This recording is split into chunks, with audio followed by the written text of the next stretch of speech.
Komanda labai stipriai buvo pasikeitus. Tai aišku, kad toks staigus augimas jisai turėjo biškį ir pasiekmių, kad mes ne visą laiką spėdavom, bet padaryti taip, kaip norėjosi. Bet iš tikro dabar žinom, ką turim taisyti, tai kitais metais mes greitai viską susitvarkysim ir manau, kad bus viskas daug geriau.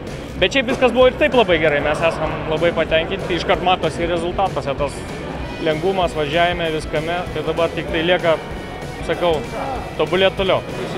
Šnekant apie rezultatus, norėjusi jų geresnių, bet dėl klaidų, kurias padarėme, dėl stokos tam tikroje vietoje pasiruošimo, ką mes pamatėme, paskui jau nuvykę į Dakarą, ir dėl padidėjusios konkurencijos tikrai padarėme geriausiai, ką galim. Rezultatas šiai dienai tikrai nėra blogas, bet asmeniškai aš tikrai jo norėjau žymiai geresnį. Vėlgi grįžau dabar su labai skaudančia galva, nes suprantu, kaip viskas keliauja į priekį. Ir jeigu praeitais metais mes buvome neblogai pasiruošę ir galėjom demonstruoti net ir kasdieną pakankamai neblogus rezultatus, dabar kartelė pakelta į viršų ir pakelta į viršų labai stipriai.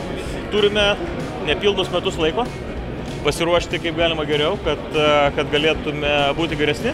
Mes žinome, ką reikia padaryti, bet aišku, energijos, laiko ir resursų mums reikės tikrai labai daug. Mes padarysime viską, kad tai pasitiktų.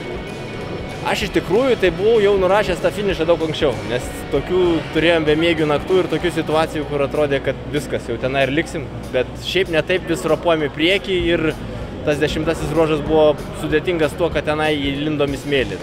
Nes kai automobilis turi tam tikrų problemų su pajėgumais, tai vis tiek tais kietų gruntų gali judėti į priekį. Tu ten karnų sepertinai, akmenis, tu vis tiek po truputį ropuoji į priekį, kad ir ten labai tokių liūdnų tempų, bet vis tiek judi į priekį. O smėlyje tu be galios viskas, tu sustoji ir mes ten dar 2/3 tos distancijos gudraudami, ten ratais kvadratais apvažiavom, bet trečioji daly, kai pradėjo tempti, mes subirėjo mūsų turbinėlę ir teko iškelti rankas. Tai ateičiai tai aš matau, kad išsprendus tą pajėgumo klausimą, tai manau, kad nebesustotume iki pat galo.